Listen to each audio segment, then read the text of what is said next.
What's up, guys? This is TheKephas.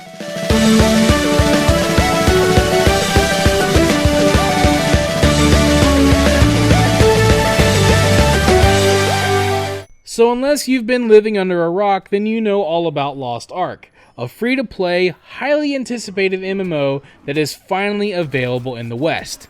And myself, along with many other people, have downloaded it and have been playing it, and I can say that I've been having a lot of fun with it. So, you know what I do when I have fun with the game? I watch videos on it, and that's exactly what I've been doing. And ever since I started doing that, I've seen lots of Lost Ark videos on my newsfeed. And the funny thing is, many of them are based around one main topic, and that is whether or not Lost Ark is pay to win. This topic has become a pretty big debate among streamers and content creators, and I've even seen a post about it on the Lost Ark subreddit. So I thought I would join in the conversation and give my 2 cents. So, is Lost Ark pay to win? Yes. Alright, I will see you guys in the next video. Just kidding, I actually have a lot to say. Not only about Lost Ark and being pay to win, but also around the conversation itself. Because I've heard a lot of people give their answers, and honestly, I feel like most people are giving their genuine answer, and they're giving how they feel, and it's a good answer, even though I don't always agree with it. I mean, some people think the game is pay to win, like myself, and some people think that it's not. But I do feel like some are being a little intellectually dishonest when they are answering the question, particularly people who are denying that Lost Ark is pay to win.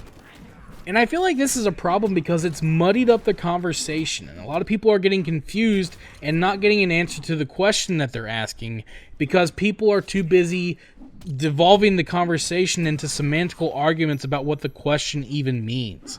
For example, if I ask, is Lost Ark pay to win, and your response is, well, what does winning even mean in this game?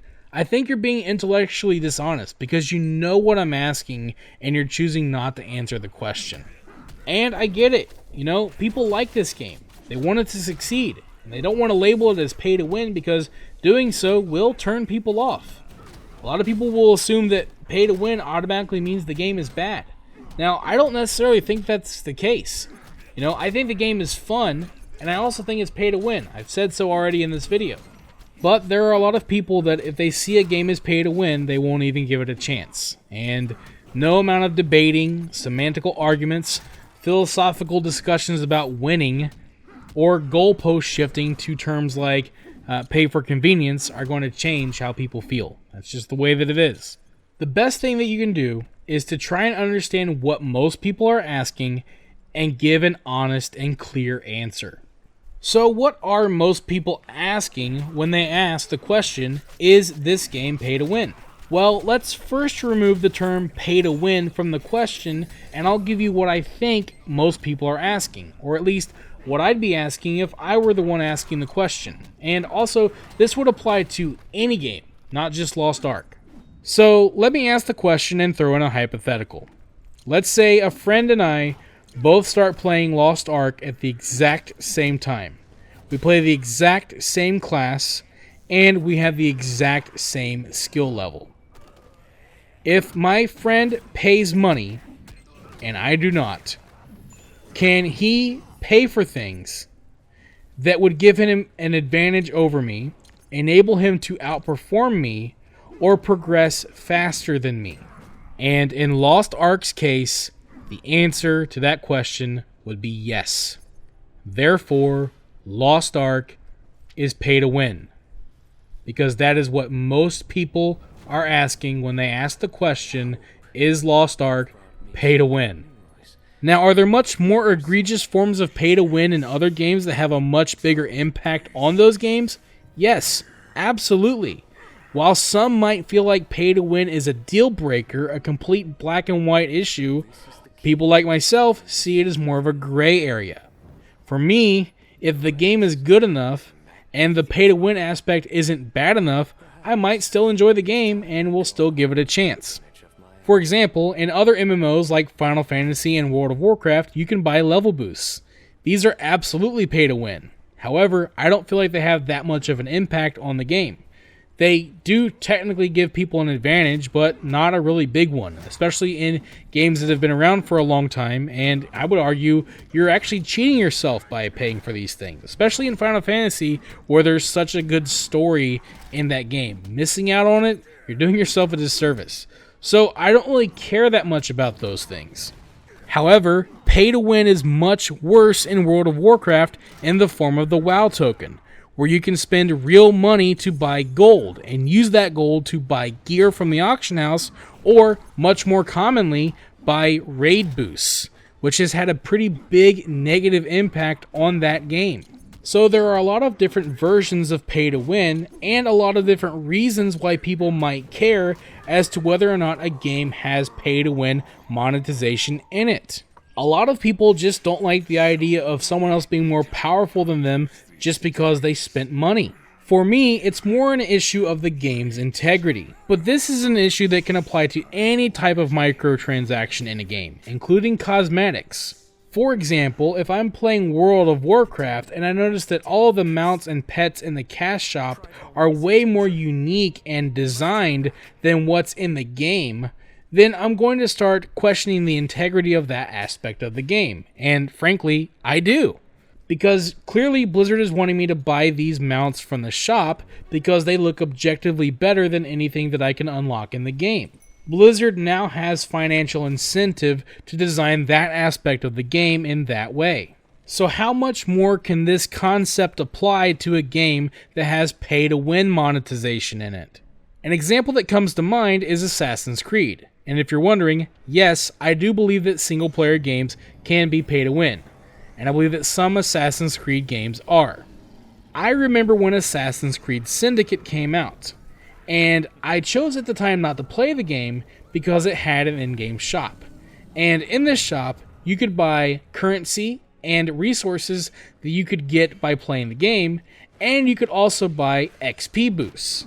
And I didn't like this, because I felt like if those things are going to be in the shop, then it's going to encourage the developers to design the game in such a way that it would entice me to want to buy those things. And in the case of that game, I felt like it would mean that the currency would come at a trickle, and so would experience.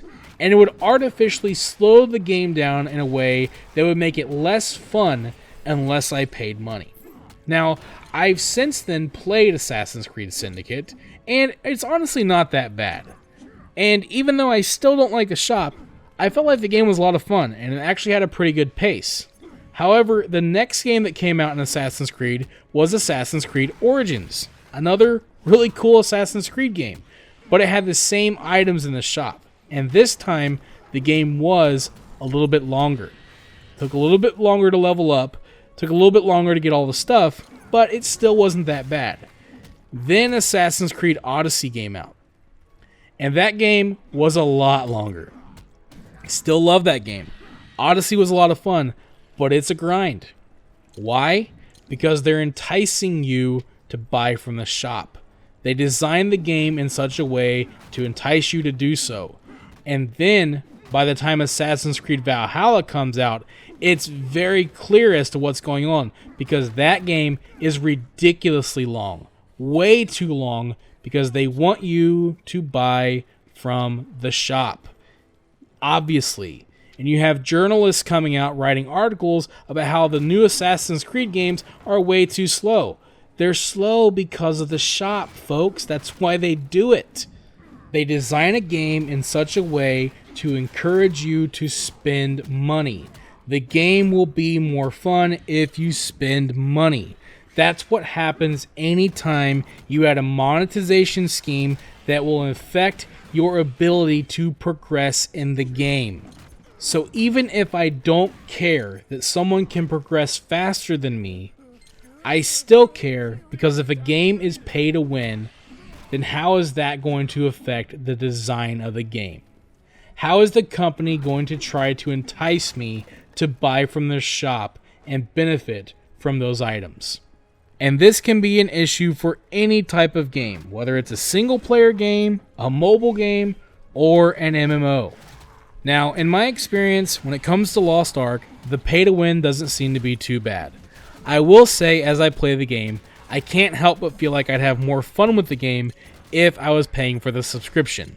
So if I really get into the game, I might consider doing that. Beyond that, I really don't know. I'm not sure how the other aspects will affect the game. Maybe not at all, at least not for me. And if that's the case, I'll continue enjoying the game as long as the game is fun. But at the end of the day, if you were to ask me if Lost Ark was pay to win, the answer I would give you is a definitive yes. And if you were to ask me if Lost Ark was fun, my answer would be a definitive yes. Now, as to whether or not Lost Ark is worth playing, that's something that each of us is going to have to decide for ourselves. Thank you for watching this video. If you enjoyed it, let me know by clicking that like button. And feel free to share it with your friends so they can enjoy it as well. And if you'd like to see more videos, you can subscribe to the channel and click on the bell icon to be notified as soon as new videos are posted. You can also follow me on Facebook, and if you'd like, you can support my work on Patreon. Links to all that stuff can be found in the description below. This is TheKephas. Until next time.